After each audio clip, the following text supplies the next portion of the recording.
Online नहीं recorded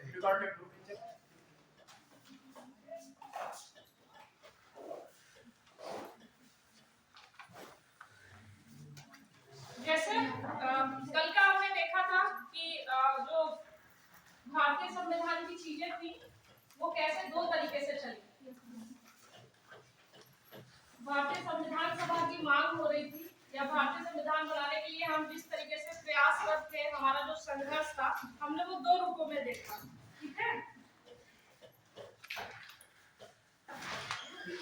ठीक है, ठीक है भाई।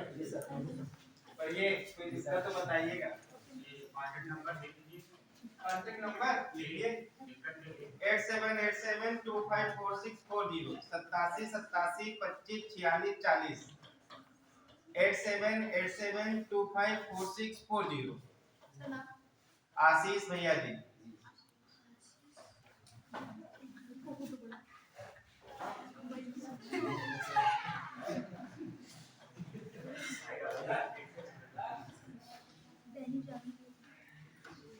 बच्चों की फोटो नहीं है, ये तो गलत है। ले लिया था और ऐसे भी लिया सबके साथ में। मुझे लग रहा है मुझे उधर ट्राई करके बच्चों के साथ लेना चाहिए। हाँ, तो ज्यादा अच्छा लगेगा। लास्ट क्लास का सेल्फी लेंगे हम लोग। क्या मैम? ये स्ट्रेंथ कम है या फिर अभी बच्चे लेट आएंगे? आप लोग का बच्चे बड़ा, आप लोग समय से नहीं आते, बीच में आते रहते हैं। आइए, नींद आती है क्या? टाइम से आना चाहिए। मैं आधे घंटे से आप लोग का इंतजार कर रही हूँ। हाँ, एक तो बच्चे आता है। हाँ, बदला मुझसे ले लिया आपने।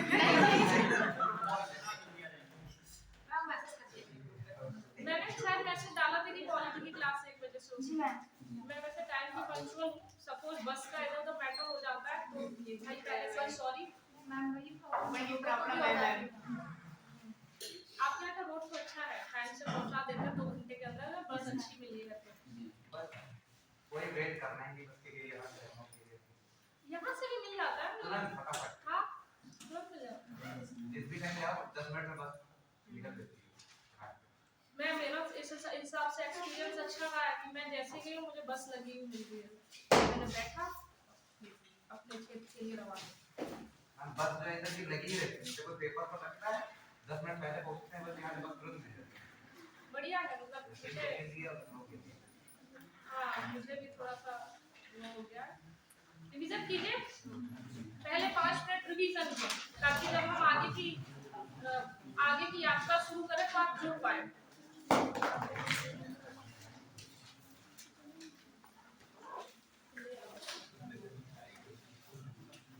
अच्छा, आज ऐसे कितने नए हैं जिन्होंने नोट्स बनाए?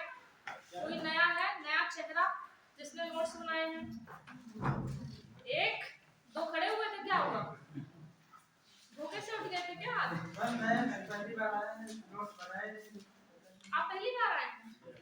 ऐसे तो 10-12 क्लास हो जाएंगे, हर स्टूडेंट देगा 1-2, हम पहली बार आए, ऐसे कैसे काम? पता नहीं था क्या?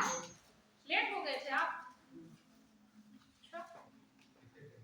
समय के पाबंद बनिए, अभी से समय के पाबंद बनेंगे तो आगे दिक्कत नहीं होगी। मतलब बाकी सब ऐसे ही, कोई नोट्स नहीं बनाया। नहीं, बाकी के ये जो लड़के हैं, आपका बना है, आपका बना है। इधर वाली पाली आप पेज पे बनाते खो जाएंगे। देख लेना, लास्ट क्लास में मैं देखूंगी सारे पेज। लास्ट क्लास में मैं देखूंगी सारे आपके पेज, ठीक है? आपकी डायरी चल रही है? डायरी में लिखती हैं आप? नहीं मैम, ये रद्दी करते हैं और बाकी नोट्स है ना? ठीक है। बाकी सब्जेक्ट के नोट्स बन रहे हैं? Yes ma'am. अच्छे से बनाना सभी सब्जेक्ट के नोट्स, बहुत काम में आने वाले हैं।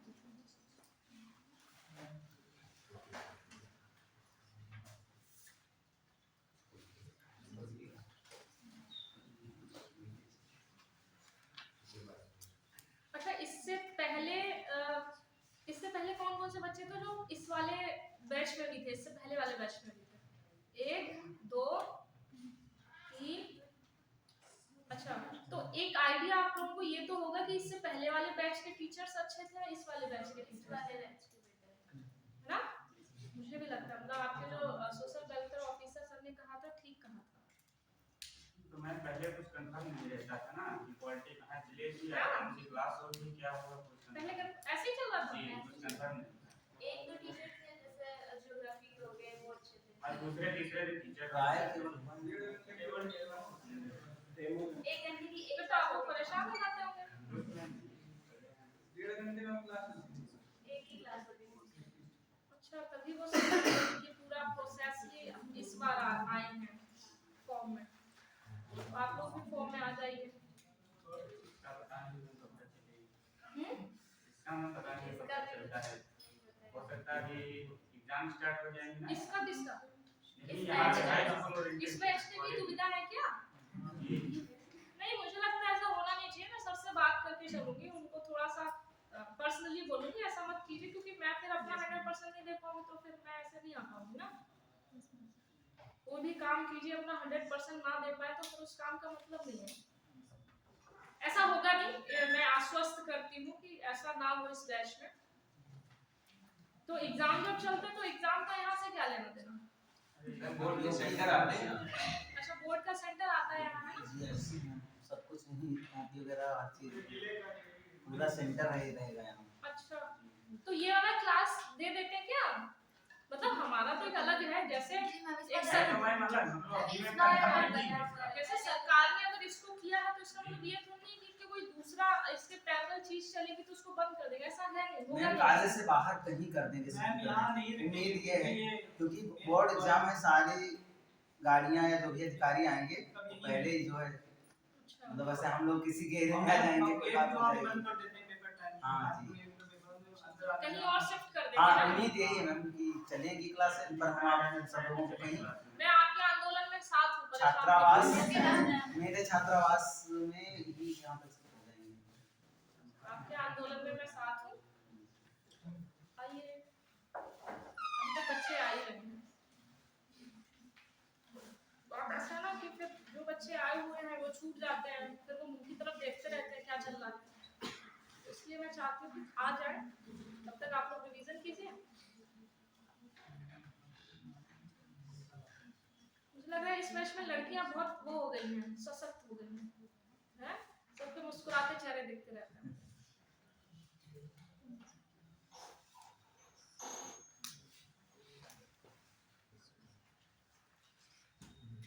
वो एक कोई थे जिनको नोट्स चाहिए थे, वो फोटो खींच लिया था तो आए नहीं, खींच लिया था।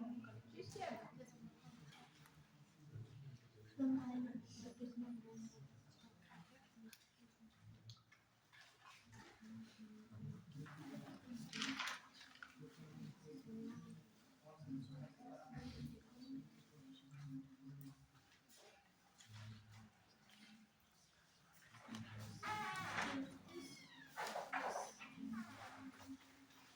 आप लोगों का इंतजार करना पड़ता है, बताओ हमको भी इंतजार करवाते हैं।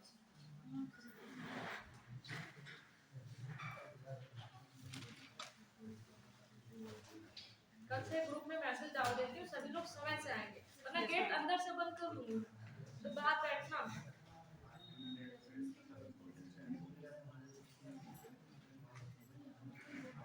अब आने की और उम्मीद है किसी की?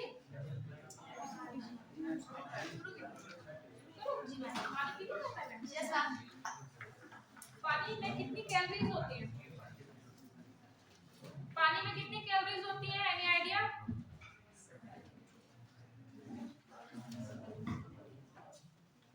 कैलोरी, पानी में कितनी कैलोरी होती है?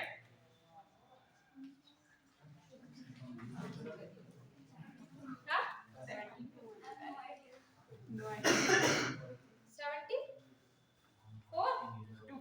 72? अरे भाई पानी में 0 कैलोरीज होती है। अगर इसमें कैलोरीज होती तो पानी पीते के ही मोटे हो जाते हैं, फिर कहाँ जाते? खाना थोड़ा सा खाते हैं वो तो सही। कैलोरीज तो किसी में नहीं होती। नहीं ऐसा नहीं है, सारे आलू में नहीं है, मिनरल्स रहते हैं, वो रहता है कौन सा आलू लगवा रहे हैं। नहीं ऐसा नहीं है, ऐसा फिर कैसे काम चलेगा? बस पानी डाल दो। मुझसे आप ये कह रहे हैं ना आलू का पानी ना पिया करो।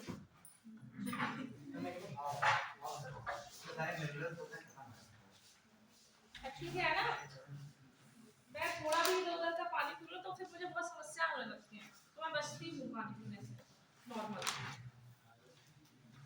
अब मैं स्टार्ट करूं, पूछ लूं पहले। हाँ, जो चुनाव हुए थे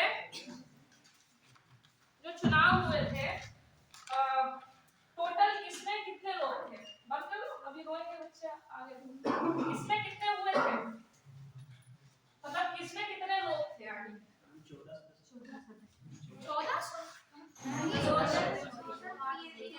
389। हाँ उसमें से कितने अच्छा रुक जाइए, उसमें से किसका क्या परसेंटेज था या किसकी क्या नंबर थे, याद है किसी को? 1 2 101 याद है? थोड़ा थोड़ा कैसे काम चलेगा, रिवीजन नहीं करते हैं आपको, याद है आपको? मैम मुस्लिम लीग के 73 थे, वुमेन्स की 15 और एसटी थे 33 और एससी था, और एससी कितना था एससी? कांग्रेस के 297 हाँ और एसपी 26, कांग्रेस का 208, 208। चलिए हमने कहाँ छोड़ा था, थोड़ा सा बताइए मुझे। विधानसभा का अधिवेशन हाँ? 22 जुलाई 1947 को राष्ट्रीय रूप में चलेंगे। अच्छा, उनका जो प्रारूप राष्ट्रीय ध्वज का है वो इमली वेंकैया जी ने बनाया था। यहाँ तक सबको समझ में आया था? किसी को कोई समस्या या दिक्कत? नो मैम आगे बढ़े? यस मैम ठीक, चलिए सेकंड स्टेप। ये फर्स्ट स्टेप में हो गया कि फर्स्ट स्टेप में हम ऐसे चले, इससे यहाँ से फर्स्ट स्टेप डाल लेना आप लोग संविधान सभा के अधिवेशन से। तो संविधान तक की जो यात्रा है हमने फर्स्ट, सेकंड और थर्ड 3 स्टेजेस में की है ना। फर्स्ट स्टेज हम पढ़ चुके हैं कि पहले चुनाव हो गए, समझ गए ना कि चुनाव हो गए, इतने इतने लोगों को इतना इतना परसेंट मिला, ठीक। अब हम सेकंड स्टेप पढ़ते हैं कि सेकंड स्टेप में क्या होता है, ठीक। लिखिए सेकंड स्टेप। अब चुनाव हो गए, अब बात आ रही है कि संविधान के लिए हम कैसे चीजें करें, मतलब हम कैसे ड्राफ्ट कमेटी बनाएं जो इसका खाका तैयार करे, ये सारी चीजें।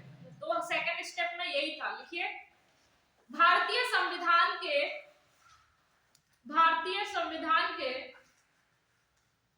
संवैधानिक सलाहकार, भारतीय संविधान के संवैधानिक सलाहकार बी.एन. रॉय ने संविधान का प्रथम प्रारूप बनाया,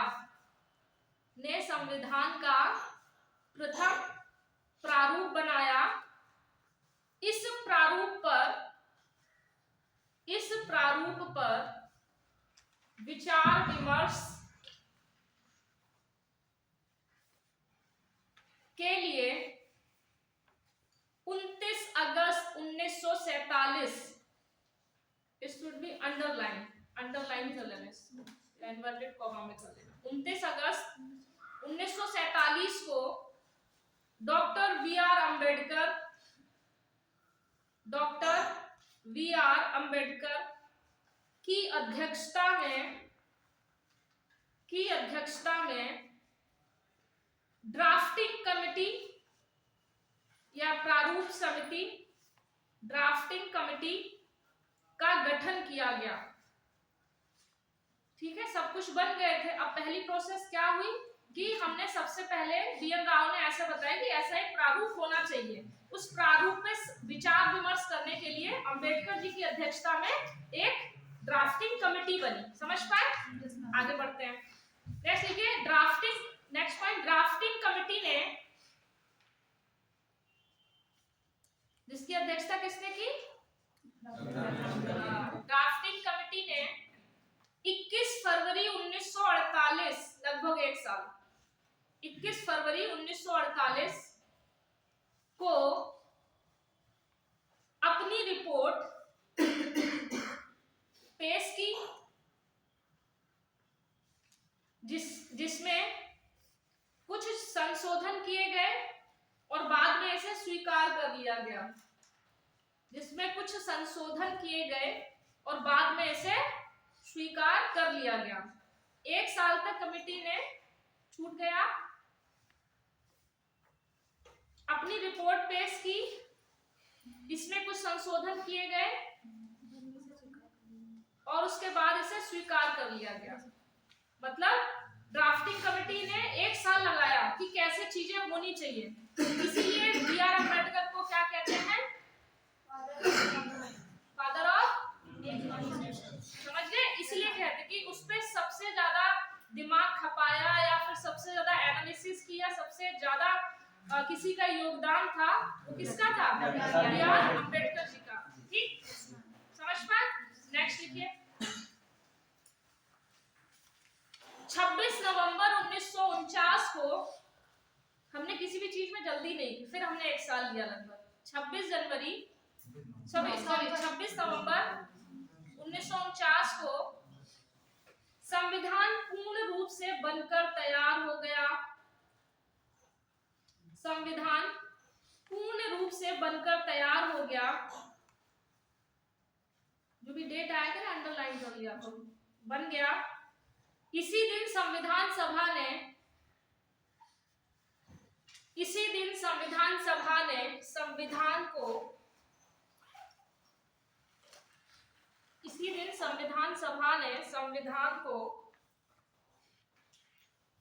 अंगीकृत, ये सारे अंडरलाइन करना, अंगीकृत यही शब्द दे देता है बार बार, अंगीकृत कॉमा अधिनियमित एवं आत्मर्पित, ये 3 वर्ड बार बार जैसे आता है ना, क्वेश्चन आता है तो ये 3 वर्ड होते हैं, इनमें से कुछ गायब कर, अंगीकृत, उसके बाद अधिनियमित, उसके बाद आत्मर्पित किया तथा संविधान को अपनी सहमति प्रदान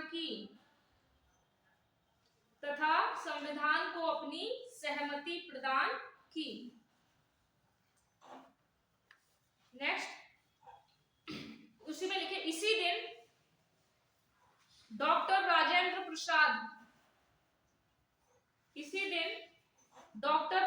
प्रसाद ने इस मूल संविधान पर अपना हस्ताक्षर किया।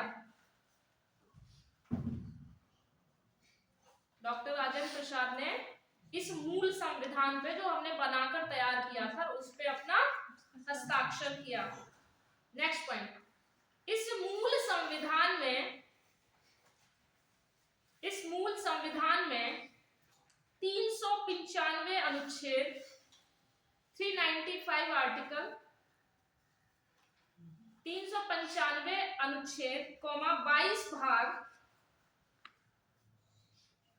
एवं 8 अनुसूचियां थी। ये बार बार पूछता है, जब मूल संविधान बना था तो उस समय कितनी अनुसूचियां थी? 8। अभी कितनी है?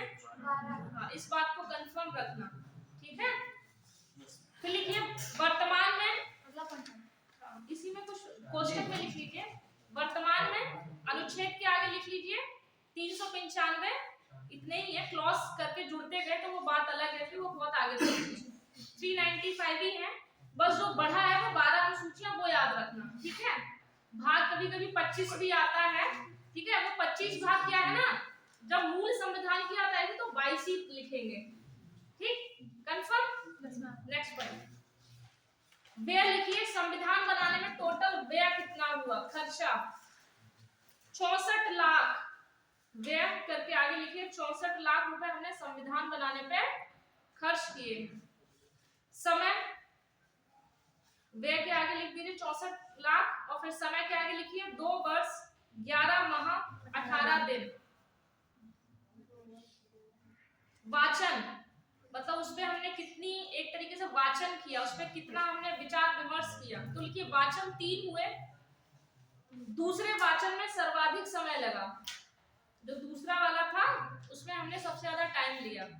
नेक्स्ट लिखिए, इस पे कुल 12 समितियों ने मिलकर काम किया, इस पर कुल 12 समितियों ने मिलकर काम किया और कुल अधिवेशनों की संख्या भी 12 थी, ठीक है? कुल अधिवेशनों की संख्या डैश 12।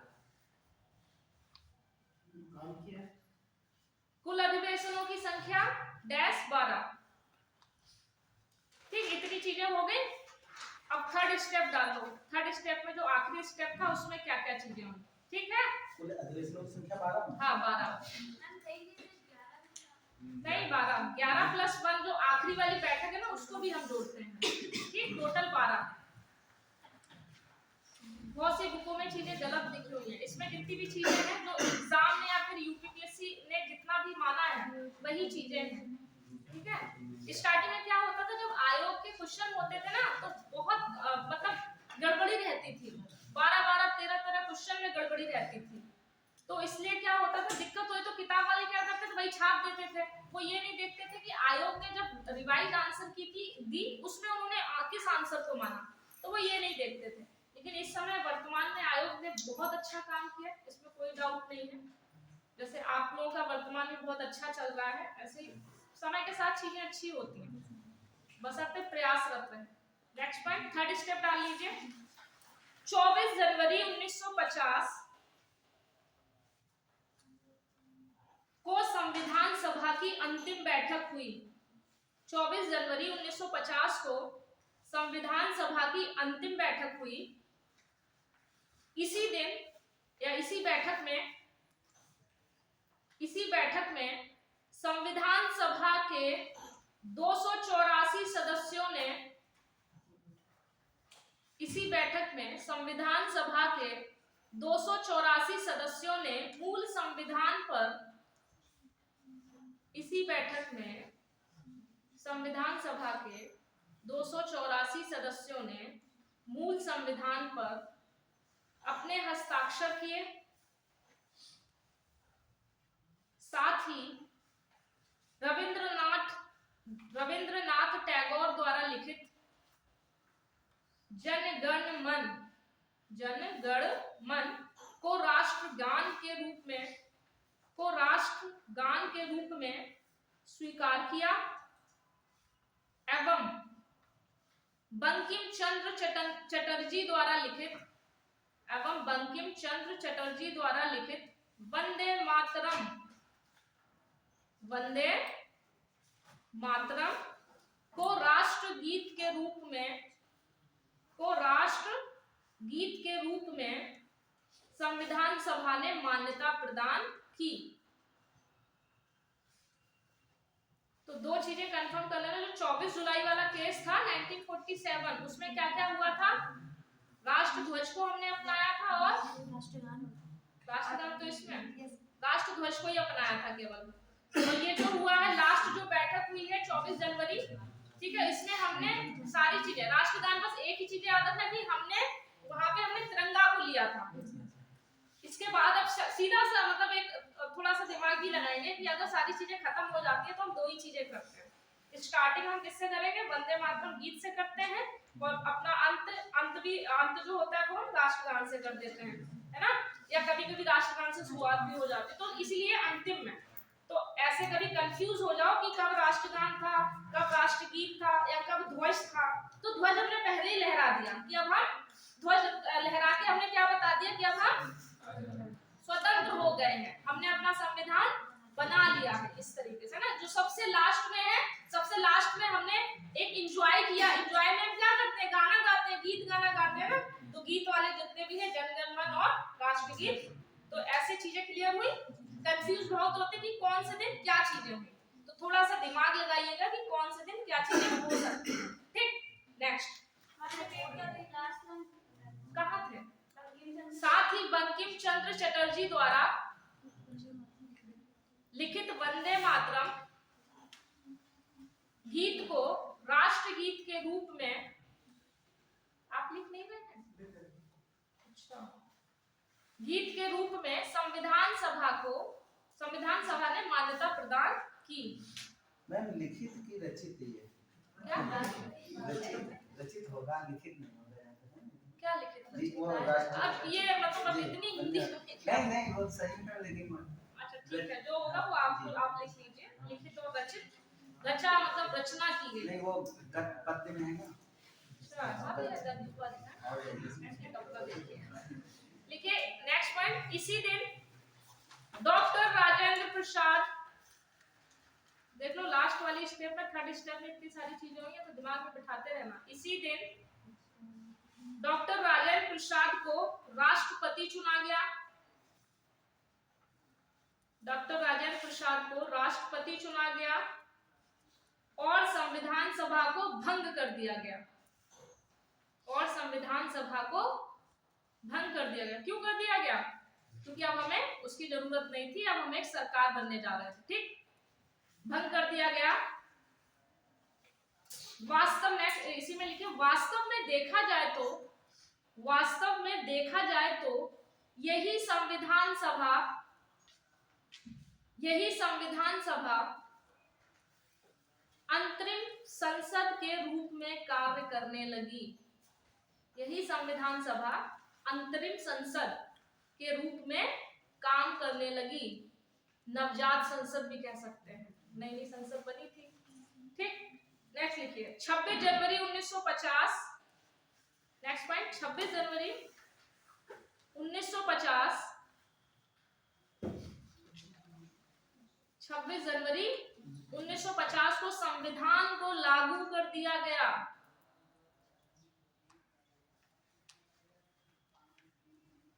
अभी पूछा जाए संविधान बनकर कब तैयार हुआ, तो 26 नवंबर। ठीक, 26 जनवरी को लागू कर दिया गया। इसलिए 26 जनवरी को आप क्या मनाते हैं? गणतंत्र दिवस। कैसा रहा आप लोग का गणतंत्र दिवस? लड्डू फड्डू मिले? हमको इस बार लड्डू नहीं मिले, उनको बड़ा अफसोस था। इसलिए छोटे होते हैं बुलाना चाहिए हम लोग को, यहाँ पे बुलाते हैं सर। बुलाए नहीं, मुझे तो ऐसे अवसर बहुत अच्छे लगते हैं जिसमें हम गौरवान्वित महसूस करते हैं। बच्चों के साथ एक अटैचमेंट होता, एक दो उपदेश और दे देती। आप जल्दी आ गए सर, आपको हिस्ट्री वाली क्लास तो नहीं अटेंड करनी, तब तो आप जल्दी आ गए। चलिए 26 जनवरी 1950 को संविधान को लागू किया गया। इसी दिन 10:18, बहुत भयानक समय है ये, 10:18। 10:18 पर डॉक्टर राजेंद्र प्रसाद ने झंडा फहराया।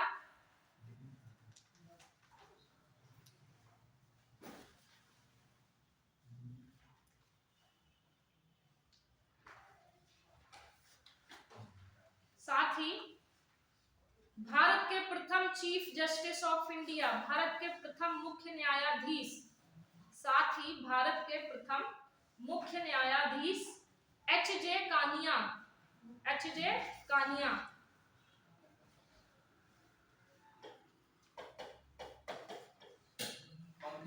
एच.जे. Kania chief justice of India.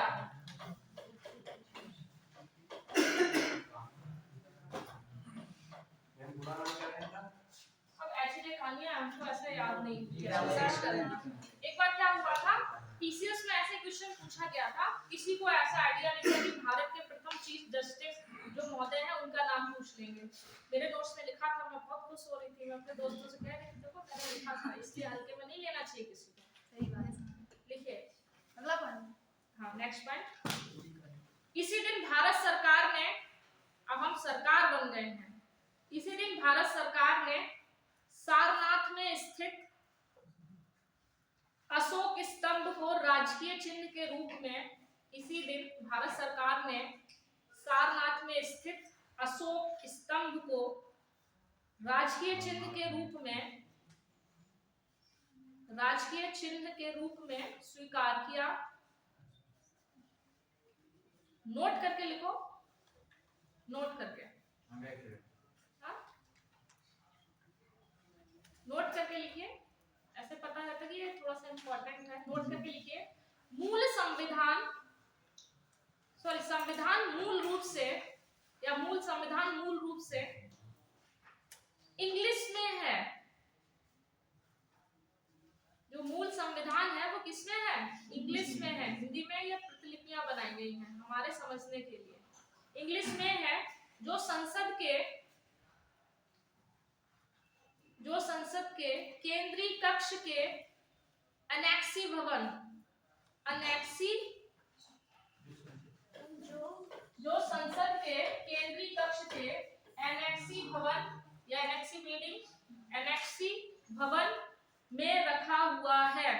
किसी को जाना हो तो भैया चलेगा, मेरी तो संसद में ऐसी कोई साठ गांठ नहीं है जो मैं जाऊं, आप लोग देख लेना।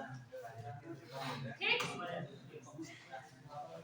कौन कोई पहुंच सकता है क्या? सब बड़े बड़े लोग हैं आप, इसलिए किसी को हल्के में नहीं। चलिए लिखिए, पॉइंट लिखिए, संविधान सभा का पुनर्गठन। संविधान सभा का पुनर्गठन, ये ऐसे ही कुछ पॉइंट है नोट जो बार बार पूछ लेता है। ऐसे पूछ लेगा संविधान सभा का पुनर्गठन कब हुआ, है ना? गठन करने के बाद एक बार थोड़ा सा उस पर फिर से विचार विमर्श करके कुछ संशोधन करके फिर से उस पर काम किया गया। देखिए, संविधान सभा का पुनर्गठन 31 अक्टूबर 1947 को हुआ था।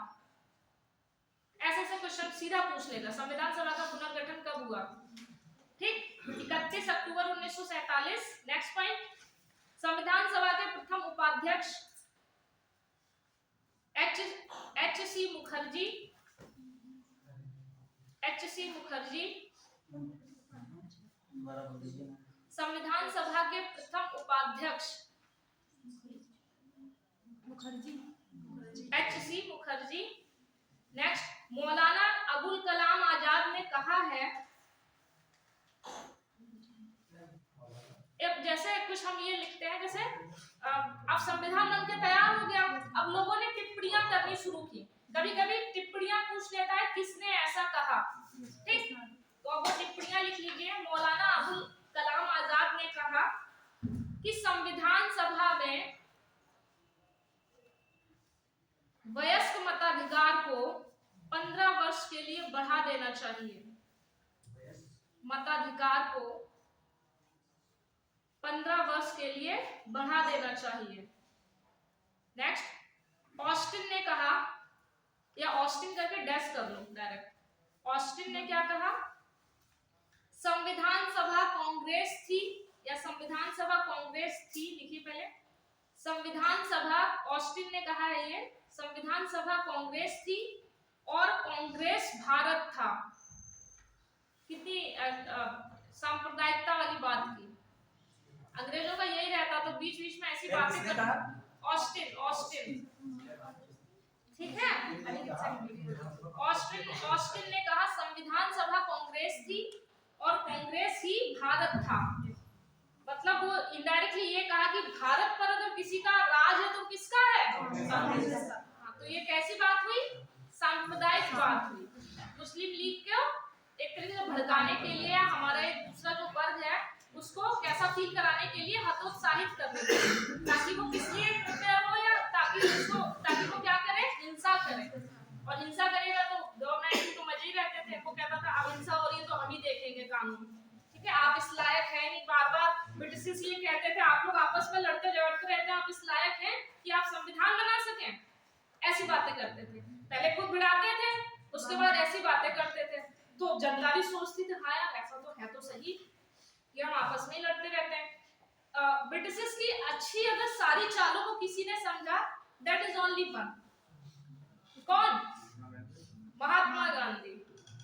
महात्मा गांधी ने सभी वर्गों को लेके चला, किसी एक वर्ग को लेके नहीं चला। जैसे बाकी के नेता थे ना, वो क्या करते थे, ठीक है एक अलग हो रहा है वो जाने दो, हमें उससे क्या, बाकी का तो हमारा आ जाएगा। तो महात्मा गांधी को एक तरीके से ये देखा जाए, महात्मा गांधी कभी नहीं चाहते थे कि भारत और पाकिस्तान कभी अलग हो।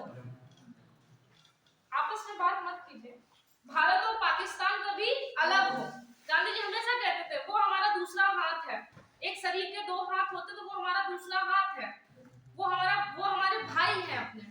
बस उनकी एक यही, जैसे कहते हैं ना हर जो व्यक्ति सीधा होता है उसको ज्यादा चीजें फेस करनी पड़ती हैं। तो बस यही एक वजह है कि गांधी जी को मारने के लिए गॉडसे ने उनको मार दिया। अगर नहीं मारता तो शायद भारत और पाकिस्तान कभी अलग होने नहीं देते गांधी जी।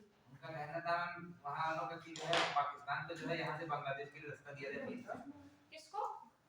जो पाकिस्तान वाले हैं उनको बांग्लादेश के लिए से रास्ता दिया जाए, बीच से होके तभी मार दिया। हाँ, जैसे गांधी जी मतलब एक तरीके से वो ये कहते थे बीच का माध्यम, जैसे होता है माध्यम मार्ग, है ना, तो बीच का रास्ता निकाले। तो हमारे कुछ नेता थे वो ऐसा कहते थे कि नहीं हो रहा है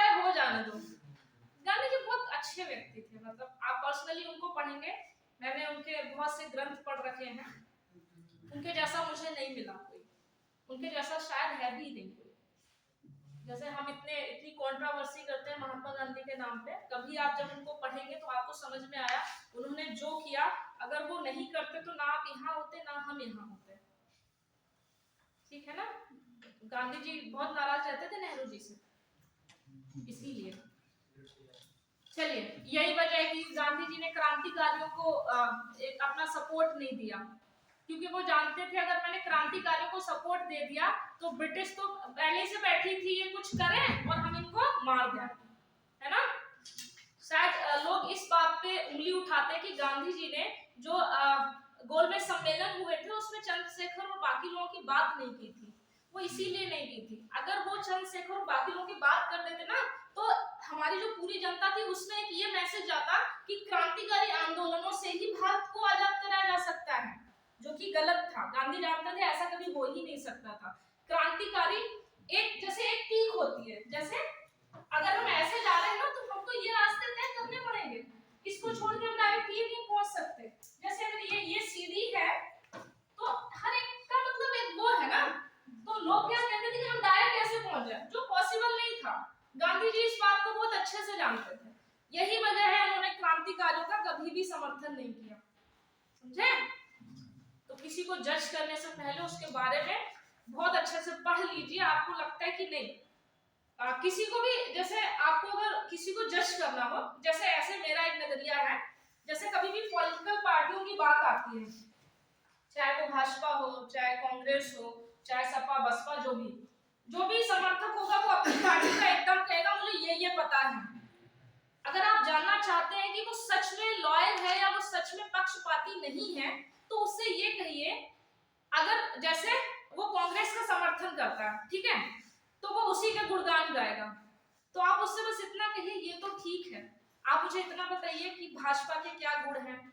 मैं पार्टी विशेष नहीं हूँ, पहले जाना है, मैं आपको एक राय बता रही हूँ कि कैसे किसी चीज को जज किया जाए। हम जिसको मानते हैं हमको केवल वही ही सही लगता है। जो व्यक्ति पक्षपाती होगा वो सिर्फ एक झुकाव रखेगा कि नहीं यही ही सही है, ऐसा नहीं। अगर आप सच में बहुत अच्छे डिसीजन मेकर बनना चाहते हैं तो आपको दूसरी के बारे में भी चीजें प्लस और माइनस पता हो, अपनी जो जिसके लिए हम इतना वो कर रहे हैं, एक तरीके इतना झुकाव है, उसके बारे में हमें प्लस के साथ साथ नेगेटिव चीजें भी पता होनी चाहिए। ये नहीं कि हम इस फलाना पार्टी के समर्थक हैं, अरे इसने ऐसा किया वैसा किया, ठीक है, समर्थक है तो उसकी कमियां भी आपको पता होनी चाहिए, वरना इसको आंखों में पट्टी बांधना कहते हैं। दूसरी अगर कोई पार्टी है तो उसकी भी कमियां और उसकी भी अच्छाइयां दिखनी चाहिए, समझ रहे हैं। एक अच्छा एक तरीके से वार्ताकार वही होता है। बाकी आपस में जब भी एक दो बार मैंने ट्रेन का सफर किया है उसमें मैंने अक्सर देखा है। एक बार मैं ट्रेन में जा रही थी, एक हमारी दीदी है, तो मैं उनको इंटरव्यू दिलाने के लिए जा रही थी। वो इस समय असिस्टेंट कमिश्नर है अलका वर्मा। तो मैं उनके साथ, मैं और मेरे दोस्त, हम लोग थोड़ा सा अलग टाइप के, मतलब हम लोग आंखें नहीं बंद करते, तो हम लोग जा रहे थे, तो ट्रेन में बैठे हुए थे, कुछ भक्त बैठे हुए थे, किसी भी पार्टी के होंगे, तो ऐसी बात चलने लगी, कोई भी बात हो रही है, अगर कुछ भी बवाल हुआ इसी पार्टी की वजह से हुआ, है ना। अगर ऐसा नहीं होता कि ये पार्टी नहीं होती तो ऐसा नहीं होता, तो ऐसी हमारी बहस होने लगी। मैंने कहा जनाब हमको बस इतना बता दीजिए, मैं आपकी हर एक बात से सहमत हूँ, आप मुझे जैसा कहेंगे मैं उसको आंख बंद करके मानूंगी, बस आप जिस पार्टी की आप तारीफ कर रहे हैं उसकी कुछ कमियां भी बता दीजिए मुझे। ऐसा तो हो नहीं सकता कि कोई भी पार्टी एकदम से सही हो, हम इंसान एकदम से सही नहीं हो सकते, हमारी कुछ कमियां हैं। और सबसे अच्छा व्यक्ति वही है जिसको अपनी कमियों के बारे में पता है। अच्छाइयों के लिए दुनिया है, बताए एक दिन आपको लोगों को पता ही चल जाएगा। अपनी कमियों पे सुधार कर लिया तो आपसे बेहतर कोई नहीं है, समझ रहे हैं। तो मैं वही, तो उन्होंने मेरी बात का जवाब नहीं दिया, उन्होंने कुछ जो भी बोला हो, मैंने कहा सर आराम से बैठिए, काजू कतली खाइए, क्या दिक्कत है। तो वो हाँ, एक सबसे बड़ी बात ये, जब किसी के पास कुछ नहीं होता वो खिसिया जाता है। एक अंकल निकले मोटे ताजे से, अरे इन सबसे बहस मत करो, ये सब क्या जाने। बेटा अंकल बैठो आके, हमारी बातों का जवाब दो, मैं आपकी बातों का जवाब दूं तब तो ठीक भी है। अब एकदम से आंखें बंद करके किसी पर भरोसा करना मूर्खता है किसी भी चीज में। इसलिए अपने आप की आदतों को बदलो। अगर ऐसी कोई चीजें हैं जब भी आप किसी के एकदम झुकाव में जा रहे हैं तो उसका थोड़ा सा सतर्क हो जाइए, है ना। कोई व्यक्ति हमको अगर बहुत सी ऐसी चीजें होती है कि हम एकदम अपना पड़ला बदल लेते हैं, ऐसा नहीं। देखो उसकी कमियां क्या है, जिस दिन आप उसकी कमियां भी पता होंगे उसके बाद आप उसके साथ होंगे तो आप सबसे अच्छे दोस्त हैं। दोस्ती में आप कभी एक दूसरे की बुराई नहीं कर सकते। करो जरा, लड़कियां लड़के आपस में कहें कि जैसे मान लो लड़की बैठे हो कहें तुम बहुत निकम्मा पढ़ते हो, देखो सुना देगा। जबकि अच्छा दोस्त कौन होना चाहिए, जो बताए कि हाँ तुम सच में ऐसे ही हो, अपनी आदतों में बदलाव करो, ठीक ना। लेकिन हमारी आदत है, हमारा स्वभाव, वो चीजें अच्छी होती हैं हमें तभी अच्छा लगता है, तो जो गलत है, समझे। जैसे आप कमियों की बात कर रही हैं, तो जैसे कि अगर बोलने का कॉन्फिडेंस नहीं है तो उसके लिए क्या कर सकते हैं? अपने दोस्तों में बोलो। कभी भी अगर ऐसे मौके मिले तो कभी हिचकिचाओ मत, ये सोचो मुझे ये मौका मिला है बोलने का। कभी भी अभी आपको यही क्लास में मौके मिलते हैं, आप क्यों नहीं बोलते हैं, है ना। आप उभर के आएंगे जिस दिन आपने अपनी कमियों पे काम किया, आपसे बेहतर कोई नहीं हो सकता। उस दिन आप अपने आप से कहने लगे yes you are the best, समझे। बहुत बहादुर हैं आप लोग, बस ऐसे बने रहो।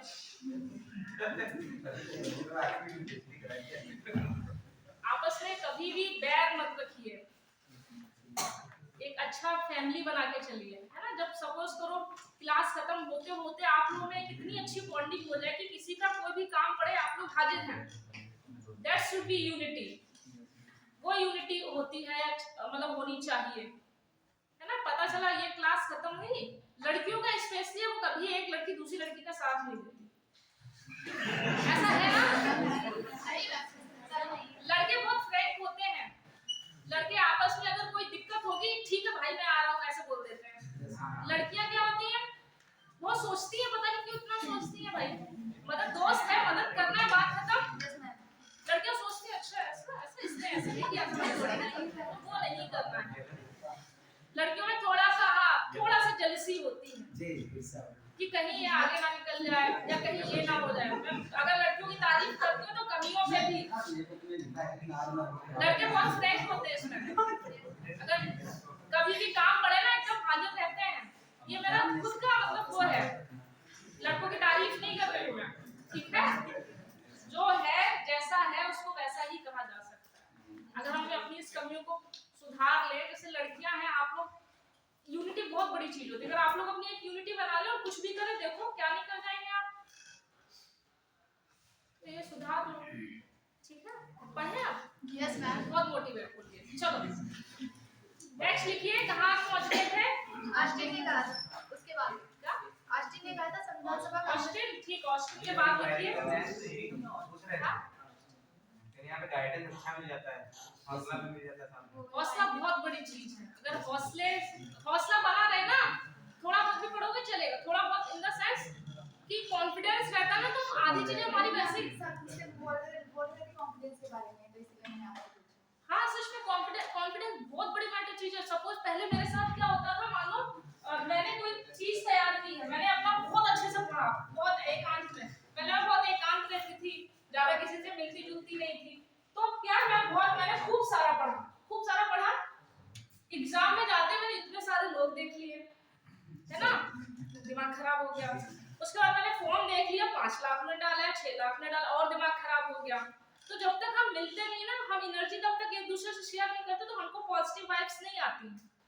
तो एग्जाम में अगर जो व्यक्ति कॉन्फिडेंट है, कॉन्फिडेंस इसलिए इंपॉर्टेंट चीज है, एग्जाम के वक्त वो आपको हेल्प करेगा, और एग्जाम ही सबसे बड़ी चीज है। आपने 1000 बार क्यों ना पढ़ा हो, आपने कितना भी क्यों ना पढ़ा हो, लेकिन आपका एग्जाम के वक्त कॉन्फिडेंस लूज हो गया तो आप अगले साल के लिए तैयार फिर करेंगे, जो बहुत भयानक होता है। तो कॉन्फिडेंस पढ़ते समय हमेशा कॉन्फिडेंस रखना कि मैं जो पढ़ रहा हूँ वही ही आएगा, वो बहुत अच्छा है। बाकी कॉन्फिडेंस रखने के लिए चीजें बहुत जरूरी है कि आप उसी वे में चले, जैसे आप प्रीवियस ईयर के पेपर देखें, ऐसा तो नहीं है कि आप किसी और रास्ते जा रहे हैं, ठीक है। प्रीवियस ईयर के क्वेश्चन पेपर देखें, कुछ टेस्ट सीरीज लगा लें, 5-6 टेस्ट सीरीज लगा लें, तो आपका आइडिया हो जाएगा कि मेरा स्कोर कितना जा रहा है ना।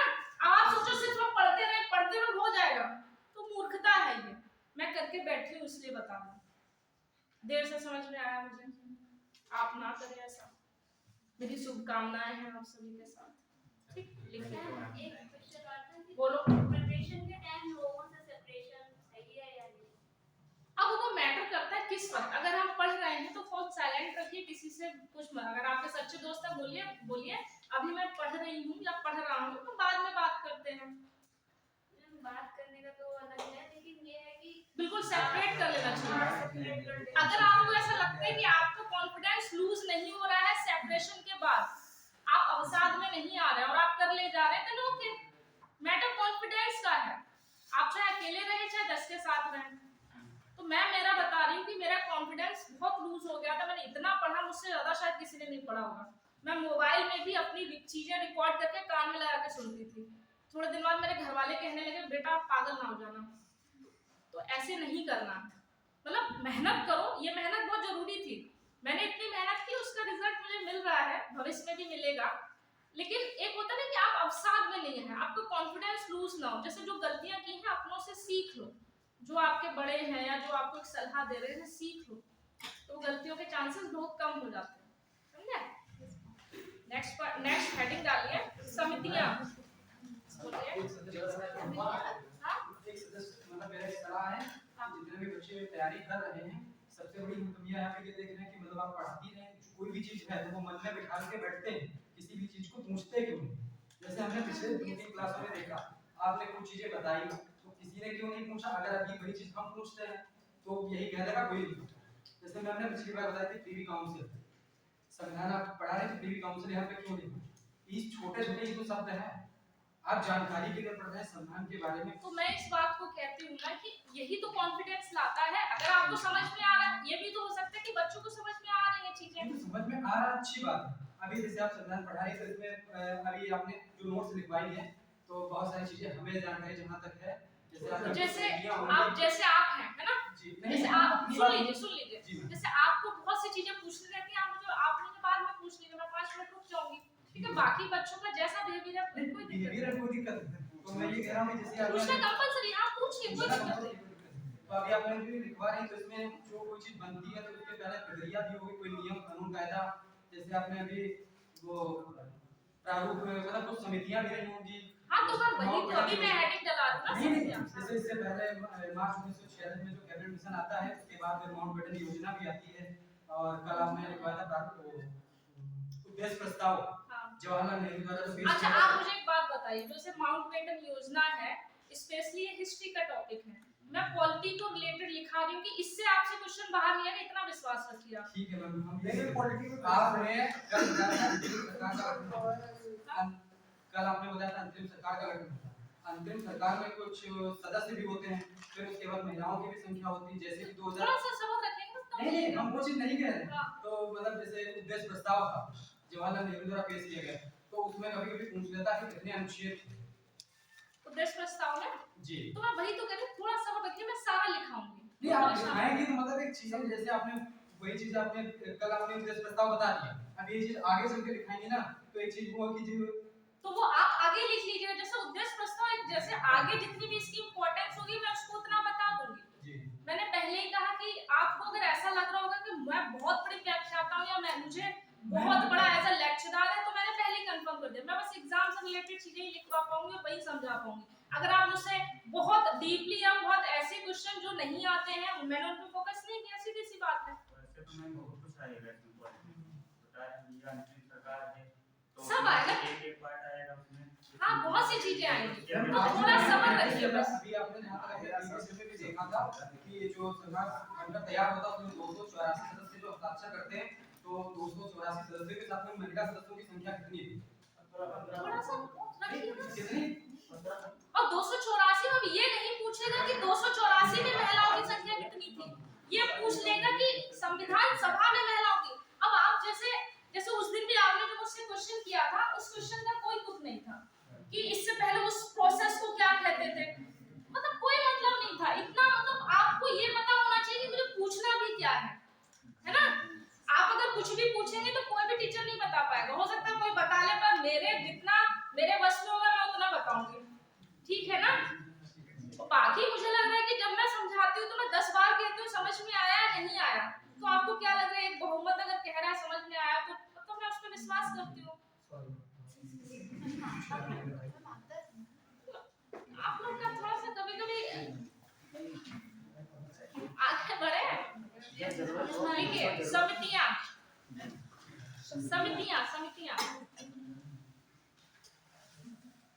लिखिए। नियम नियम समिति, संचालन समिति, ऐसे लिख लेना।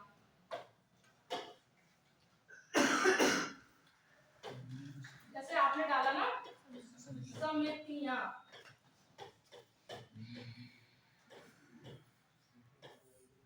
नियम संचालन, ठीक है, इस तरीके से कि ये किसने लगी, तो आपको ये बार बार चीजें नहीं लिखनी पड़ेंगी। तो ऐसे लिखिए नियम, संचालन और एक और है रियासत। इनसे रिलेटेड जो समितियां बनी थी उनके जो प्रमुख थे या जिसने इनको देखा उसके रियासत।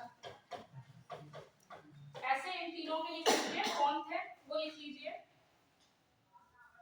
नियम और संचालन एक जैसी चीजें हैं तो कंफ्यूज नहीं होना। नियम और संचालन एक साथ याद ही कर लेना। साथ ही क्या रियासत, इनको लेके लिखिए डॉक्टर राजेंद्र प्रसाद, इनके आगे लिखिए डॉक्टर राजेंद्र प्रसाद।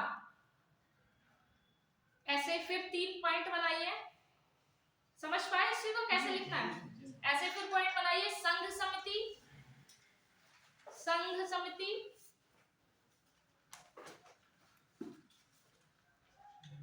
संघ समिति। नेक्स्ट संघ संविधान समिति। संघ और संघ संविधान दो अलग चीजें हैं। संघ समिति, संघ संविधान समिति और प्रस्तावना समिति। इनके थे जवाहरलाल नेहरू, तीनों, हाँ जवाहरलाल नेहरू। फिर 3 लिखिए पॉइंट। संघ राज्य संबंध समिति, संघ राज्य संबंध समिति, संघ राज्य संबंध समिति। उसके बाद प्रांतीय समिति और हाँ इनके 2 ही हैं, इनके आगे लिख लीजिए सरदार पटेल।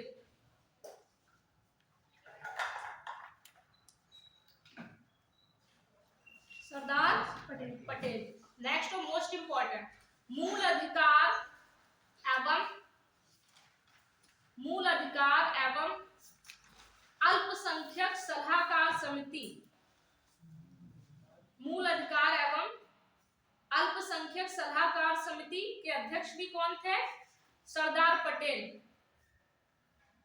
लेकिन इसमें उप समितियां भी कभी कभी पूछ लेता है। सलाहकार समिति, अल्पसंख्यक सलाहकार समिति कौन? सरदार वल्लभ भाई पटेल। अब इसी में कुछ 2 उप समितियां बार बार पूछता है, वो लिख लीजिए। मूल अधिकार उप समिति, नेक्स्ट पॉइंट मूल अधिकार उप समिति,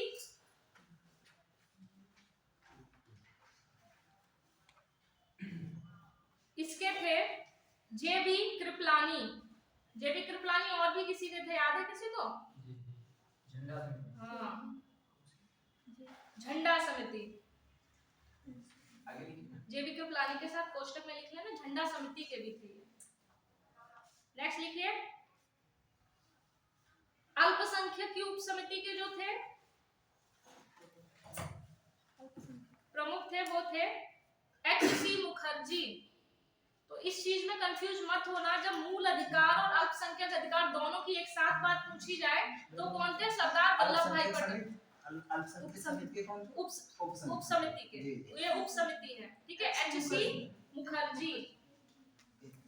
तो इसमें कंफ्यूज मत होना, जब पूरा पूछा जाए मूल अधिकार और अल्पसंख्यक सलाहकार समिति के अध्यक्ष सरदार वल्लभ भाई पटेल, जब उप समिति जुड़ा हो तो थोड़ा सा कान खड़े कर लेना, ठीक। नेक्स्ट लिखिए कार्य संचालन समिति के अध्यक्ष, कार्य संचालन समिति के अध्यक्ष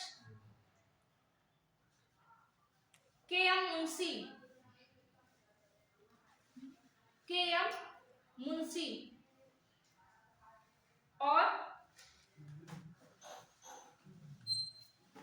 प्रारूप समिति के तो पता ही है, लिख लीजिए फिर भी प्रारूप समिति के डॉक्टर बी आर अम्बेडकर। अब हेडिंग डालिए प्रारूप समिति, हेडिंग डालिए प्रारूप समिति।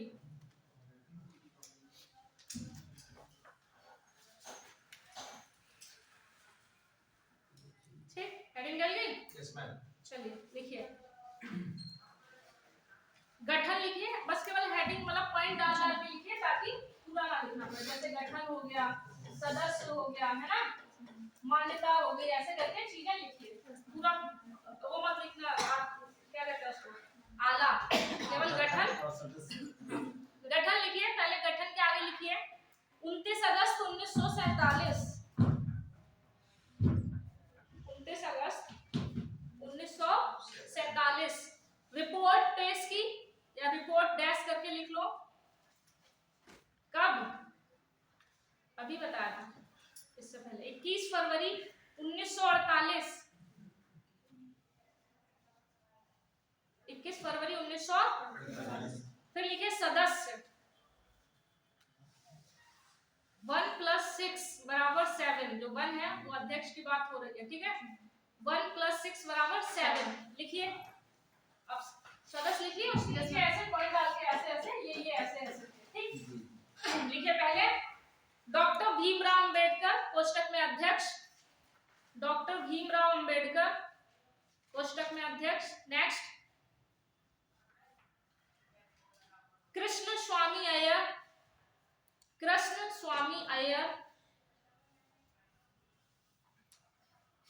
नेक्स्ट गोपाल स्वामी अयंगर, गोपाल स्वामी अयंगर, अयंगर, अयंगर, अयंगर, ठीक।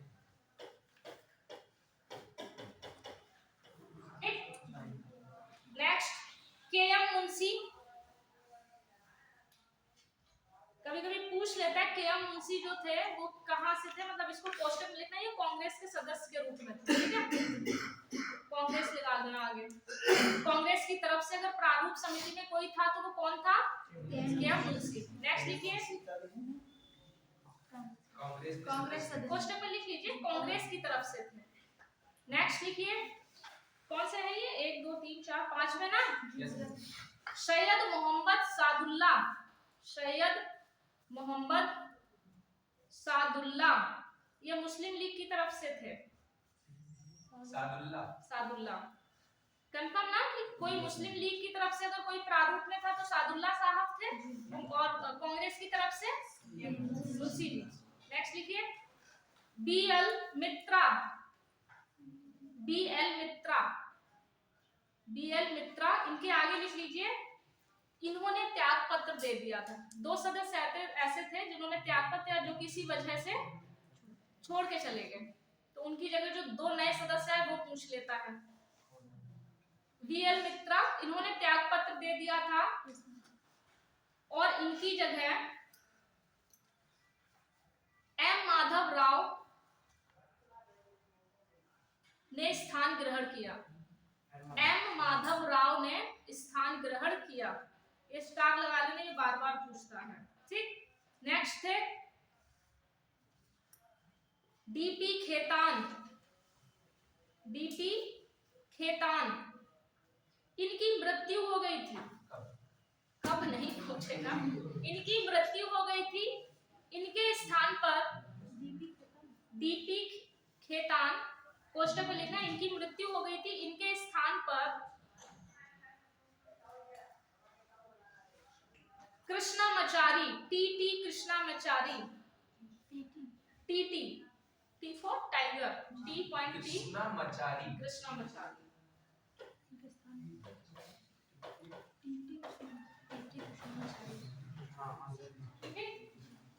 ठीक, अब एक नोट करके लिख लो, निम्नलिखित सदस्य नहीं थे।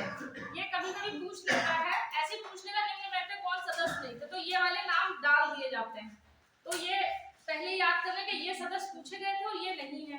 पहला, एक तो सरदार पटेल बिल्कुल भी नहीं थे, ठीक है, सरदार पटेल जो नहीं थे और जो एग्जाम में पूछ लेता है, ताकि जब एग्जाम में तो आपको पता हो कि कि ये तो है ही नहीं। सरदार पटेल, सरदार पटेल, कॉमा, राजेंद्र प्रसाद, जवाहरलाल नेहरू और सच्चिदानंद।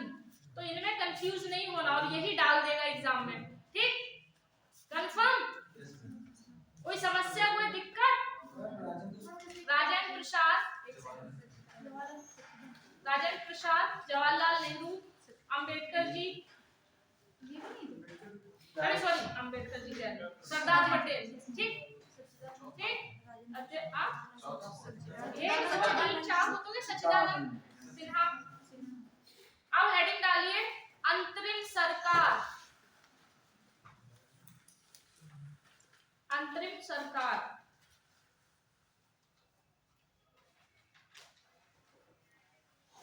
बोलो। वैसे ही लिखना है, आधा नहीं लिखनी है। गठन सदस्य ऐसे करके, ठीक है? गठन लिखिए। अंतरिम सरकार का गठन कब हुआ? 2 सितंबर 1946। 2 सितंबर 1946। अध्यक्ष, अंतरिम सरकार के जो अध्यक्ष थे वो वायसराय थे। उस समय वायसराय कौन था? वायसराय जो थे वही अध्यक्ष थे। आप जवाहरलाल नेहरू नहीं लगा देना, जवाहरलाल नेहरू ऑप्शन में आता और सब ये मान के चलते यही थे। हाँ ठीक। वेबल, हाँ लॉर्ड वेबल। नेक्स्ट लिखिए उपाध्यक्ष। हाँ गठन लिखिए 2 सितंबर 1946। अध्यक्ष लिखिए वायसराय, कोष्टक में लॉर्ड वेबल। नेक्स्ट लिखिए उपाध्यक्ष जवाहरलाल नेहरू।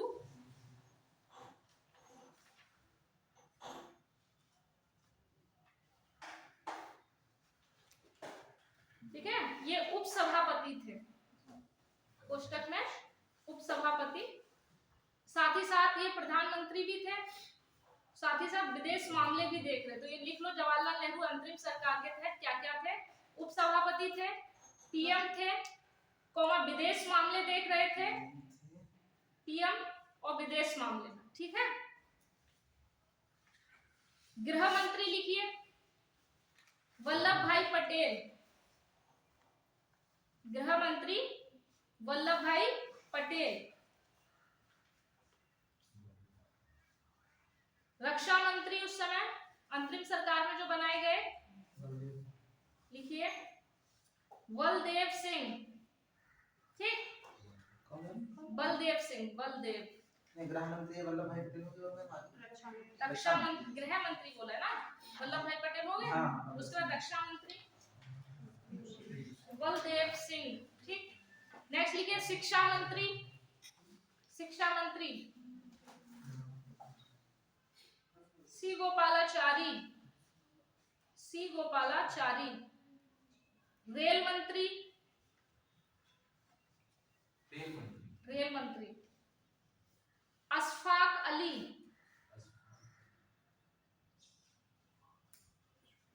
उसके बाद खाद्य एवं कृषि मंत्री, ये पूछ लेता है खाद्य एवं कृषि मंत्री उस समय कौन थे? राजेंद्र प्रसाद। खाद्य एवं कृषि मंत्री राजेंद्र प्रसाद। श्रम मंत्री, श्रम मंत्री जगजीवन राम। वित्त मंत्री लियाकत अली, लियाकत अली, हाँ लियाकत अली। विधि मंत्री जी.एन. मंडल, जी.एन. मंडल, जी.एन. मंडल। मैम ये खाद्य मंत्री ये राजेंद्र प्रसाद, वही डॉक्टर राजेंद्र प्रसाद। और भी कोई थे क्या? नहीं हम मैम क्यों कोई और भी थे? वही नहीं, बात तो सही है। आप सही है, जी मजाक नहीं चलता है। नहीं मजाक नहीं मैम। अरे नहीं मैं अपनी हाँ जी हम क्यों कह रही हूँ? नहीं राष्ट्रपति के साथ ये संबंध राष्ट्रपति के साथ था, हाँ ठीक? अच्छा आपको मैं एक और बता दूं, इसके अलावा मैं हरदोई में भी सिलेक्ट की गई हूँ एज अ पॉलिटी टीचर। और एज अ बायोलॉजी टीचर।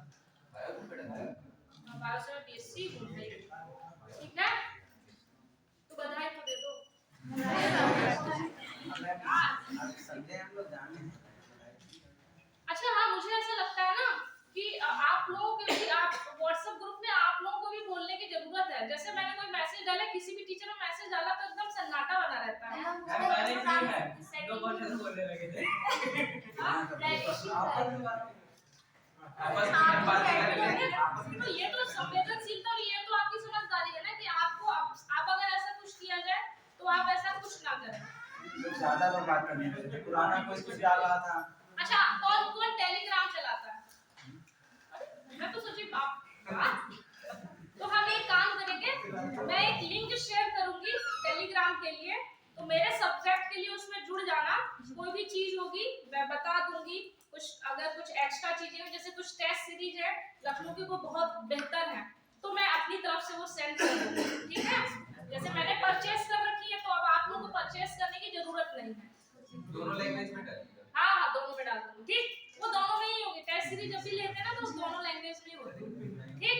तो मैं आज टेलीग्राम का एक लिंक शेयर कर दूंगी ग्रुप में, करो सब पूछ लेती हूँ बाद में, या कोई अपना एक नंबर दे दो तो मैं वो नंबर पे कर दूंगी, फिर आप लोग आपस में शेयर कर लेना। मेरा नंबर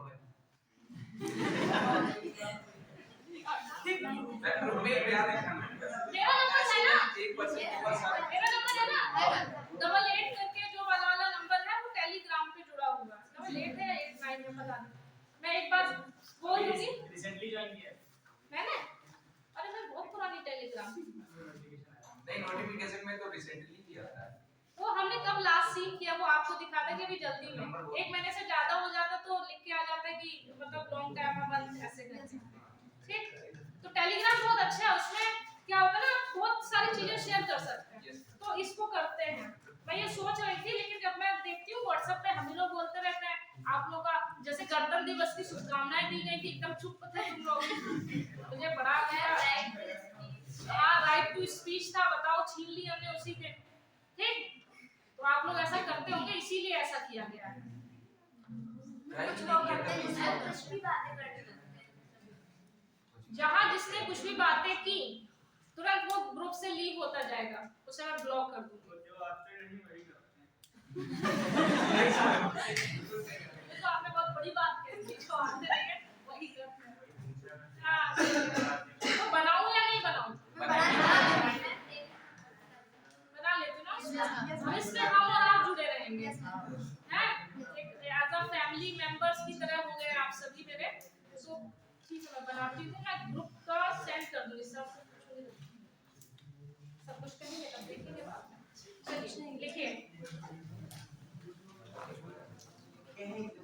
नोट करके, जैसे जो जो क्वेश्चन आते हैं नोट करके, जो क्वेश्चन आते हैं कि कौन से इनमें से नहीं थे तो हम उनके नाम ही लिख लेते हैं जो अब तक आए हैं, ठीक है। निम्नलिखित सदस्य या निम्नलिखित व्यक्ति, नोट करके, निम्नलिखित व्यक्ति इस अंतरिम सरकार में मंत्री नहीं थे, इस अंतरिम सरकार में मंत्री नहीं थे। पहले doctor S Radhakrishnan, doctor S Radhakrishnan, दूसरे अबुल कलाम आजाद, फिर डॉक्टर बी आर अम्बेडकर। याद रखना ये अंतरिम में नहीं थे, ये हमारी जब अंतरिम सरकार का मतलब भंग हो गई उसके बाद जो हम नॉर्मल अपनी सरकार में आए थे उसमें विधि मंत्री थे। अंतरिम सरकार अम्बेडकर जी को अंडरलाइन कर लेना, ठीक है। हम कंफ्यूज हो जाते हैं, हम कहते नहीं ये विधि मंत्री थे, तो विधि मंत्री ये नहीं थे अंतरिम में, कौन थे? मंडल महोदय, ठीक। अच्छा आप क्या करते हैं? आप सबसे पीछे, मैं पहली बार देख रही हूँ। हाँ अच्छा, यूपीएससी में कहाँ से चले आए? सर ने बोला था कि क्या होता है एनडीओ और यूपीएससी क्या। अच्छा, तो मैंने देखा पहला चेहरा। चलिए कोई नहीं, मुझे लग रहा है रीट में बच्चे बहुत कम हो गए, आप ठीक ठाक है उसमें भी? बहुत कम। अच्छा, ज्योग्राफी की क्लास आप लोग की कुछ दूसरी क्लास में होती है ना, ऐसा क्यों? अच्छा,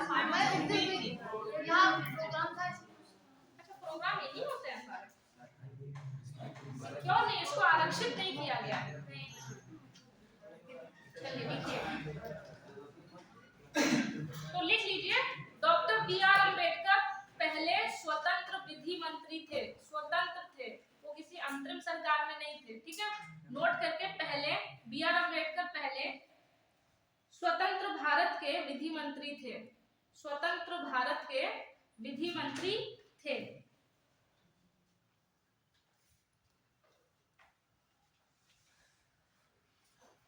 अब कुछ ऐसे जैसे ऐसे नोट कर लीजिए जो जो पूछे गए हैं। स्वतंत्र भारत के कौन, उस समय जब भारत स्वतंत्र हो गया तो अंतरिम सरकार का एक तरीके उसको भंग कर दिया, उसके बाद जो जो थे, जैसे आपके शिक्षा मंत्री सी गोपालाचारी थे ना, स्वतंत्र भारत के कौन थे, लिखिए, स्वतंत्र भारत के जो पूछे गए हैं वो लिख लीजिए। अबुल कलाम आजाद स्वतंत्र भारत के, या हेडिंग डाले स्वतंत्र भारत में मंत्री पद, ठीक, ऐसे लिख लीजिए। शिक्षा मंत्री अबुल कलाम आजाद, रेल मंत्री जॉन मथाई, रेल मंत्री जॉन मथाई,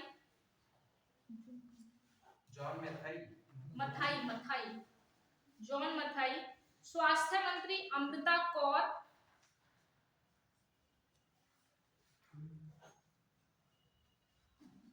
वाणिज्य मंत्री श्यामा प्रसाद मुखर्जी। ऐसे है तो बहुत सारे, लेकिन जो एग्जाम में आए हैं केवल वही लिखिए, वही इंपॉर्टेंट है। श्यामा प्रसाद मुखर्जी।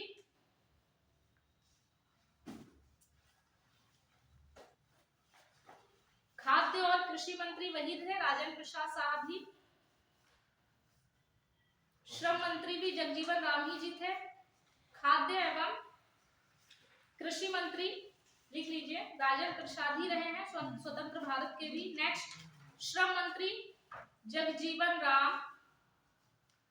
नेक्स्ट, वित्त मंत्री जो अंतरिम में लियाकत अली थे, वो स्वतंत्र भारत के थे, सन्मुख चेट्टी, सन्मुख चेट्टी, सन्मुख चेट्टी।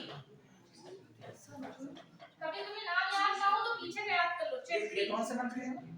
क्या? ये वित्त हाँ, वित्त मंत्री जॉन, वो वित्त मंत्री कौन थे इससे पहले? लियाकत, वित्त लिया, ऐसे करके एक ट्रिक हमें याद है। वित्त लिया, लिया से मतलब लियाकत अली, कुछ ट्रिक बना लिया करिए। फिर लिखिए, राजेंद्र प्रसाद राष्ट्रपति के शासन मंत्री कैसे रहे? कौन? मतलब राजेंद्र प्रसाद राष्ट्रपति भी थे, मंत्री भी थे। तो उस समय हमारे पास जैसे नॉर्मली हम बहुत सारे विभाग कर लेते हैं, उस समय हमारे पास इतने लोग नहीं थे तो हमने विभाग बांट दिए। ऐसे नॉर्मली भी तो होता है ना, एक ही मंत्री को इतने सारे विभाग दे देते हैं, अभी भी तो होता है, नहीं होता क्या? आप बहुत सारे मंत्री, केंद्रीय मंत्री हैं, ठीक? जैसे कई विभाग मुख्यमंत्री जी के पास पहले से ही रहते हैं, जो देना होता है वो दे लेते हैं। बोलो, लिखिए,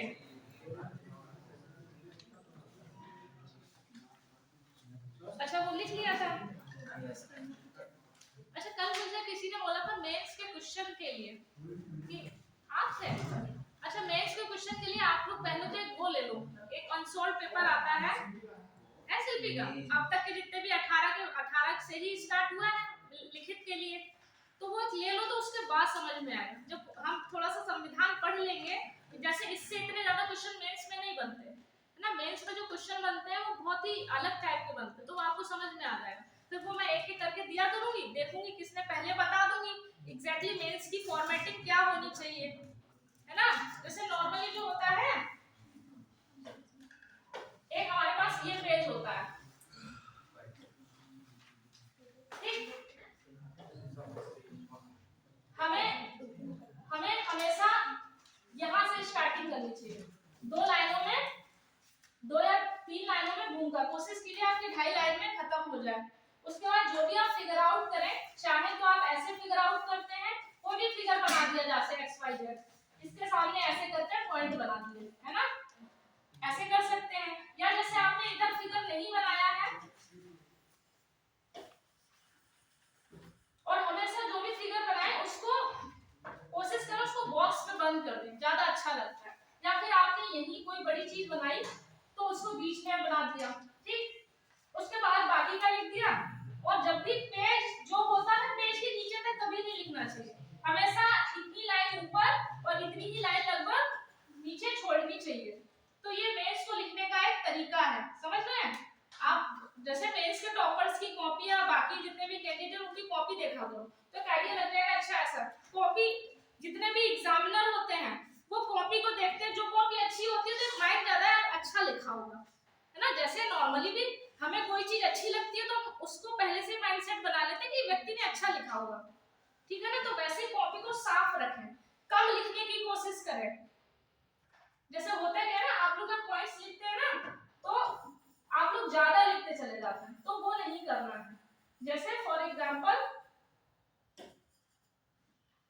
जैसे हमने कोई पॉइंट लिखा कि ऐसा फलाना मतलब ऐसा ऐसा करना चाहिए, या कोई ऐसे कोई क्वेश्चन ले लेते हैं हम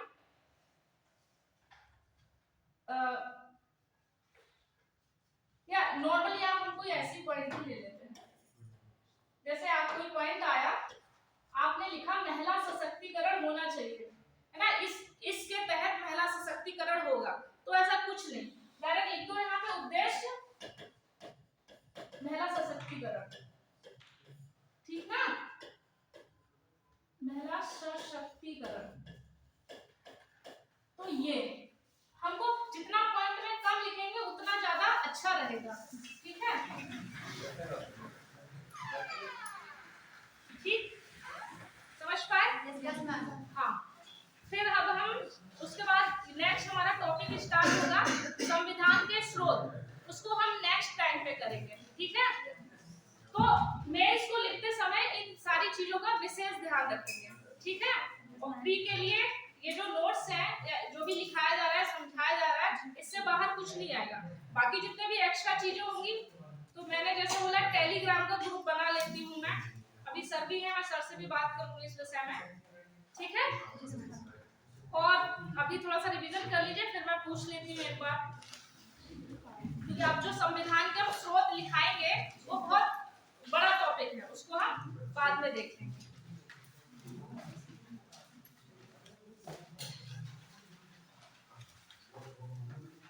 इसको विकास जी इसको एक बार इंटरनेट से कनेक्ट कीजिए, कनेक्ट है ये? कैसे करेंगे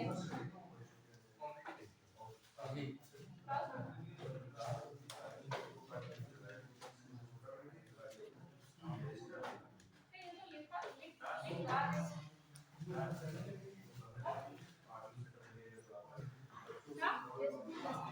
सिलेबस हमेशा लिख लो। मेंस के लिए मैं सिलेबस का एक पीडीएफ भेज दूंगी, मेंस के लिए मैं पीडीएफ भेज दूंगी, उसका एक एक पॉइंट लिखा है, केवल उतना पढ़ लीजिए बहुत है। सिलेबस के हिसाब से इसलिए बार-बार बोला जाता है ताकि हमारी चीजें कम समय में अच्छी हो जाए, ठीक है ना। अभी कनेक्ट हो जाए उसके बाद हम सिलेबस डिस्कस करते हैं। सिलेबस का उस दिन मैं कुछ देख रही थी आप लोगों को भेजने के लिए।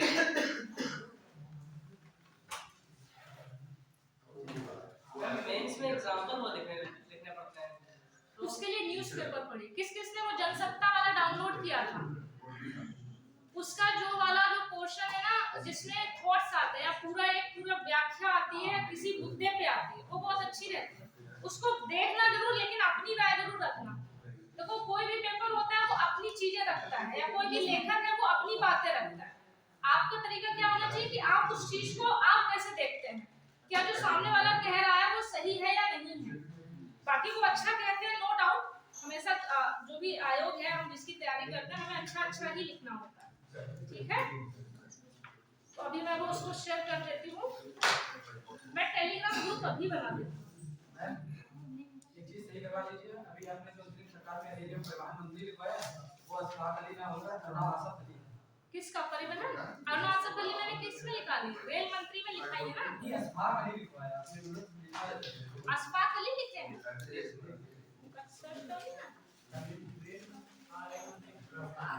रेल मंत्री अशफाक अली तो थे।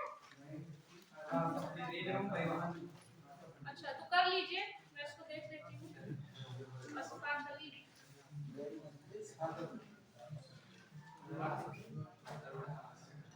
नेट ही नहीं चल रहा है।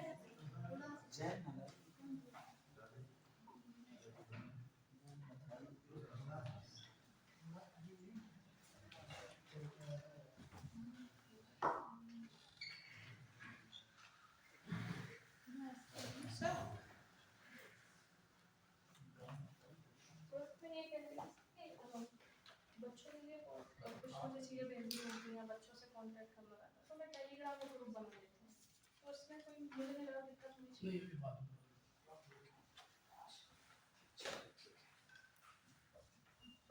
देखते हैं फिर इस चीज़ को आगे देखते हैं, ठीक है।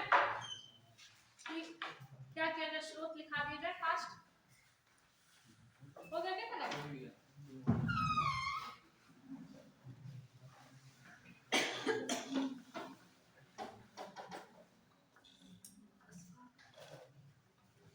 मोबाइल से होगा नहीं कोई वैसा उनका वो नहीं है क्या? कनेक्ट तो है नहीं। कहाँ से दिखाते कनेक्टिविटी? और सर्च मारके देखते हो अरे वो नहीं हो रहा, लिखा है resident web page not available, connect नहीं है। लिखिए, चलिए संविधान के स्रोत लिखते हैं। इसके आगे लिख लिखिए, हेडिंग डाल दीजिए जितना हो पाता है, 5 मिनट है अभी।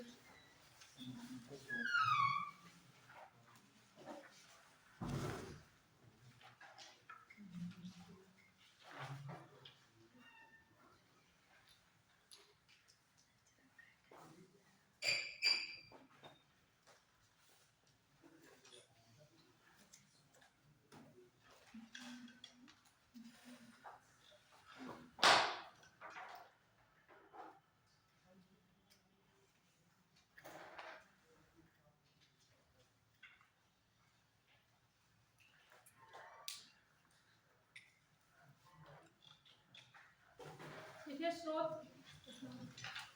संविधान के स्रोत, एक एक हम देश लिखा लेते हैं, जैसे हमने एक देश लिख लिया,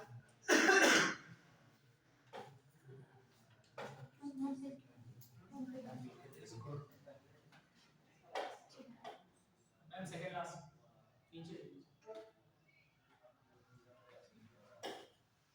जैसे स्रोत लिखे संविधान के स्रोत,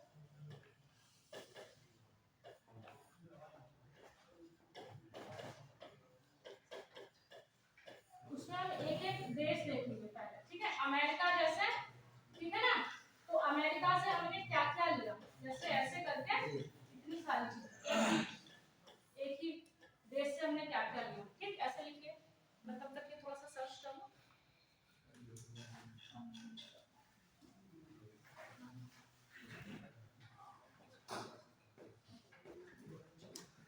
देखिए अमेरिका से जो जो लिया, पॉइंट पहला, संविधान की सर्वोच्चता,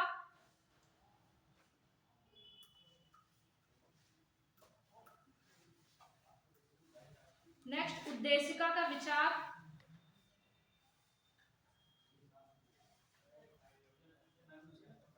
उद्देशिका का विचार,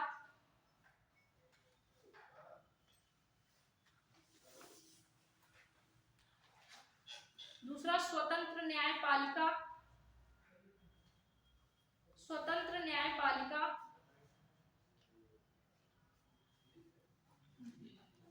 नेक्स्ट न्यायिक पुनर्विलोकन, न्यायिक पुनर्विलोकन,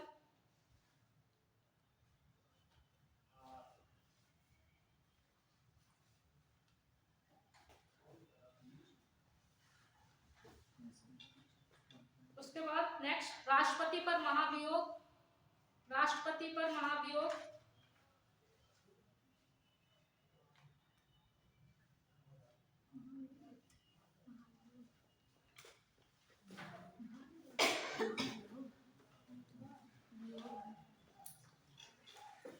उसके बाद उपराष्ट्रपति का पद।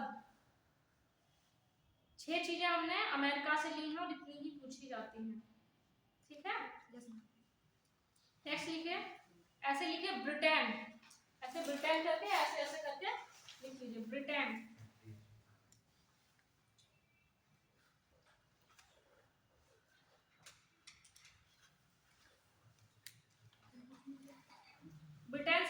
संसदीय शासन प्रणाली,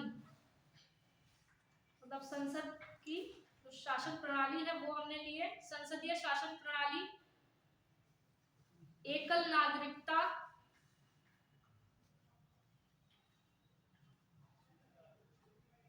संसदीय विशेषाधिकार,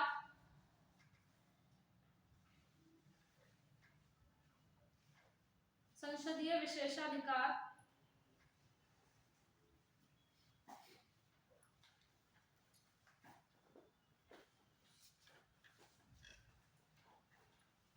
ठीक है।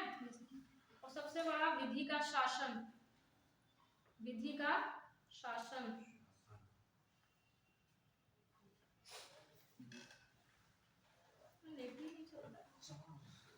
उसके बाद लिखिए आयरलैंड,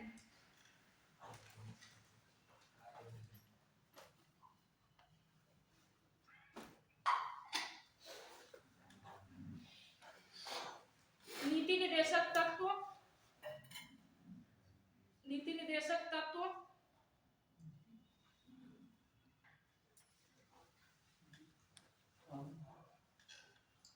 उसके बाद लिखिए राष्ट्रपति का निर्वाचन मंडल,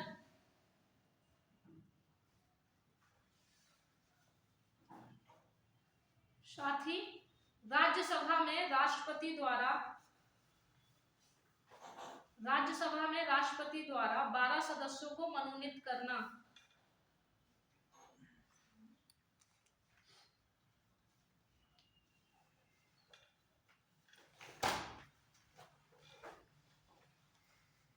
फिर लिखिए ऑस्ट्रेलिया, इस तरीके से जैसे फिगर बनाया ऐसे ही बनाना ताकि एक साथ याद हो। तो आप जब एक ही लाइन में लिखते चलाते हैं जाते हैं ना सारा, तो जल्दी याद नहीं होता। एक ही बार में हमको देखेगा तो सारी चीजें रिकॉल हो जाएंगी। नेक्स्ट लिखिए ऑस्ट्रेलिया,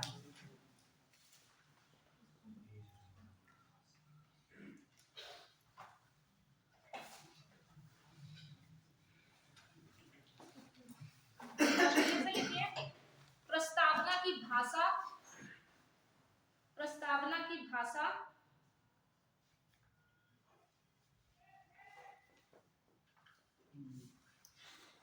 संवर्ती सूची,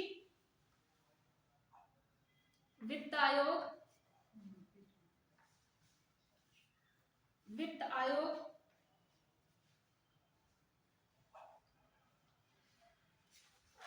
वित्त आयोग,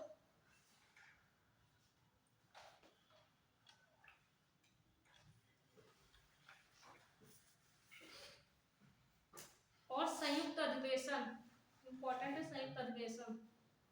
जर्मनी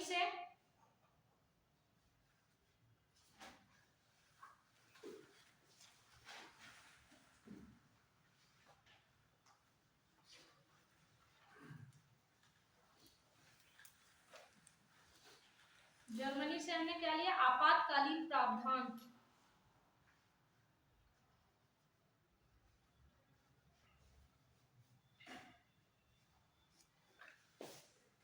रूस से, रूस जर्मनी से केवल जो पूछे जाते हैं वही। रूस से लिखिए मूल कर्तव्य, मूल कर्तव्य, सामाजिक, नेक्स्ट है सामाजिक आर्थिक और राजनीतिक न्याय, सामाजिक आर्थिक और राजनीतिक न्याय,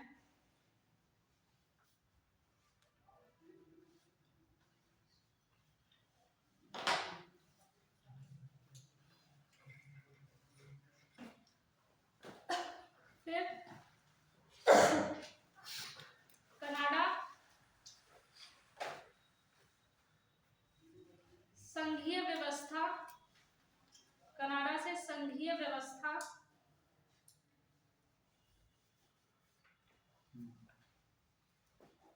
विधायी शक्तियों का वितरण, विधायी शक्तियों का वितरण और अवशिष्ट शक्तियां या अवशिष्ट सूची, सॉरी अवशिष्ट सूची। फ्रांस से, फ्रांस से गणतंत्रात्मक व्यवस्था और बंधुता। जापान से गणतंत्रात्मक व्यवस्था एवं बंधुता। उसके बाद जापान से विधि द्वारा स्थापित प्रक्रिया।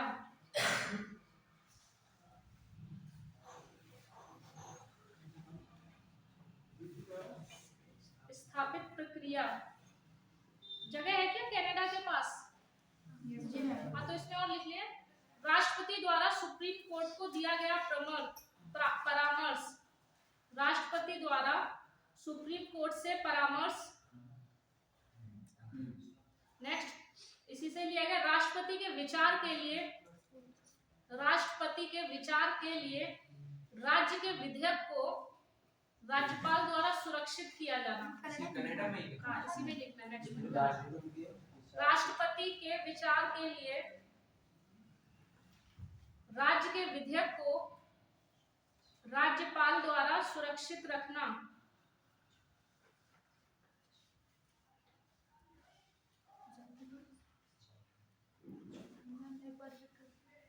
राष्ट्रपति के विचार के लिए राज्य के विधेयक को राज्यपाल द्वारा सुरक्षित रखना। ठीक है, स्रोत हो गए खत्म। क्लास यहीं खत्म करते हैं। यहाँ कहीं वाटर एटीएम नहीं है क्या? ऑफिस स्टॉक में मिल जाएगा।